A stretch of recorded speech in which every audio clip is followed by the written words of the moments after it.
Hi friends, welcome to study 55। और आज हम पढ़ेंगे द संगम पीरियड, जो कि एंसेंट इंडियन हिस्ट्री का एक इम्पोर्टेंट टॉपिक है। तो ये पार्ट 1 है। तो संगम पीरियड का रेन कब से कब तक था? फर्स्ट से लेकर थर्ड सेंचुरी एडी तक था। तो कहाँ पे था ये? साउथ इंडिया में था। तो संगम पीरियड के दौरान कौन कौन सी डायनेस्टीज थी जो उस वक्त साउथ इंडिया में रूल कर रही थी? तो द चेरास, चोलास और द पांड्यास, ये तीन डायनेस्टीज थी जो उस वक्त रूल कर रही थी। डायनेस्टी जिस वक्त रूल कर रही थी उस वक्त हमारे नॉर्थ इंडिया में अशोक मौर्य एम्पायर रूल कर रहा था, अशोक के वक्त। तो आइए शुरू करते हैं। Occupied the portion of both Kerala and Tamil Nadu. चिराज ने क्या था? चिराज ने जो केरला और तमिलनाडु का पोर्शन था, दोनों पोर्शन थे, उसे ऑक्यूपाई कर लिया था। इनका एम्बलम क्या था? इनका एम्बलम था बो।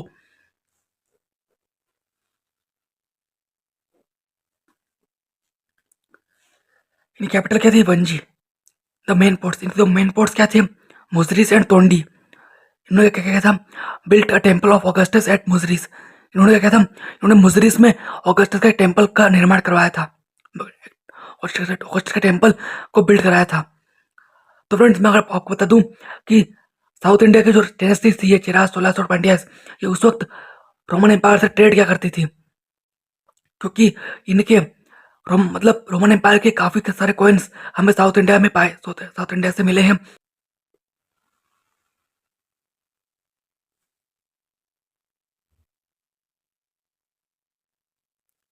चिराज के बारे में और क्या बात है? Earliest and better known ruler was Udayancheral. इनका अर्लीस्ट और बेटर नोन रूलर कौन था? उदयनचरल था। The greatest of Chera king, Senguttuvan और रेड चेरा और रेड चेरा। जो ग्रेटेस्ट चेरा किंग था वो कौन था? सेंगुत्तुवन था, जिसे रेड चेरा भी कहा जाता है। He is said to be invaded the north and even crossed the Gangas. कहा जाता है उनके बारे में, सेंगुत्तुवन के बारे में, कि उन्होंने क्या किया था? उन्होंने नॉर्थ को इन्वेड किया था और उन्होंने गंगा नदी को भी क्रॉस कर दिया था। The founder of the famous Pattini cult कौन थे? सेंगुत्तुवन। सेंगुत्तुवन पट्टनी कल्ट के फेमस फाउंडर थे। चिराज कौन थे? चिराज फेमस पट्टनी कल्ट के फाउंडर थे। Chola kingdom called Cholamandalam. Chola kingdom को उस वक्त चोलमंडलम भी कहा जाता है।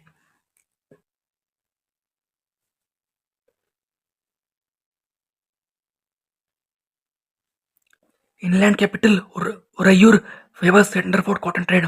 इनकी जो इनलैंड कैपिटल थी वो कौन सी? उरैयूर थी, जो फेमस है, जो कॉटन ट्रेड का फेमस सेंटर है।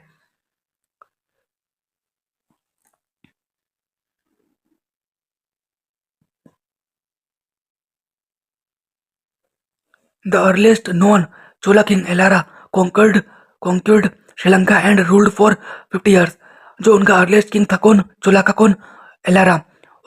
उसने क्या था? उन्होंने श्रीलंका को कॉन्कर किया था और वहां पे 50 साल तक, 50 ईयर्स तक रूल किया था।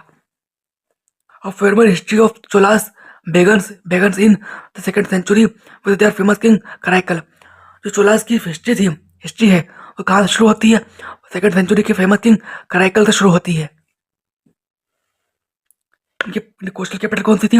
पुहार एंड कावेरीपट्टनम इनकी कोस्टल कैपिटल थी।